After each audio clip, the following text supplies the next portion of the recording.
ओखलढुङ्गामा नेपाली सेनाको वाहिनीपति ट्रफी प्रतियोगिता 2082 सुरु भएको छ।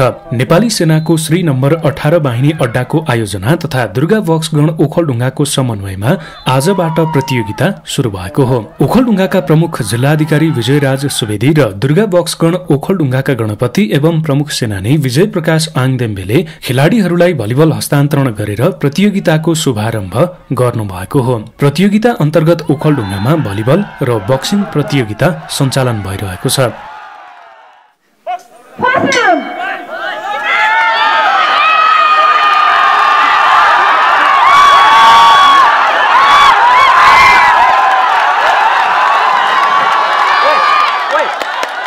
प्रतियोगिताले क्षेत्रीय तथा राष्ट्रिय खेलाडी उत्पादनमा सहयोग पुग्ने गणपति आङदेम्बेले बताउनु भएको छ।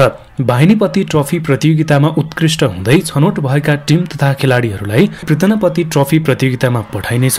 पृतनापति ट्रफी प्रतियोगितामा उत्कृष्ट हुने टिम र खेलाडीहरूले प्रधान सेनापति ट्रफी प्रतियोगितामा सहभागी हुन पाउने र त्यहाँ पनि उत्कृष्ट हुने क्षमतावान खेलाडीले राष्ट्रिय खेलाडी बन्ने अवसर प्राप्त गर्ने गणपति आङदेम्बेले बताउनु भएको छ।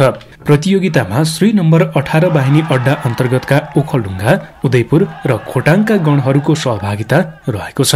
प्रतियोगिता आगामी वैशाख 8 गतेसम्म सञ्चालन हुने दुर्गा बक्सगण ओखलढुङ्गाले जनाएको छ। यसैबीच आज भएको भलिबल प्रतियोगितामा रणभीम गण खोटाङले पशुपति प्रसाद गण उदयपुरलाई 3-1 को सेटले हराउँदै जित हासिल गरेको छ भने बक्सिङतर्फ 8 वटा खेलहरू भएका थिए। ओखलढुङ्गामा भलिबल र बक्सिङ विधाको खेलहरू भइरहेको र वाहिनी अड्डा अन्तर्गतका अन्य जिल्लामा फुटबल, बास्केटबल, दौड लगायतका अन्य विधाका प्रतियोगिताहरू सञ्चालन भइरहेको नेपाली सेना स्रोतले जनाएको छ।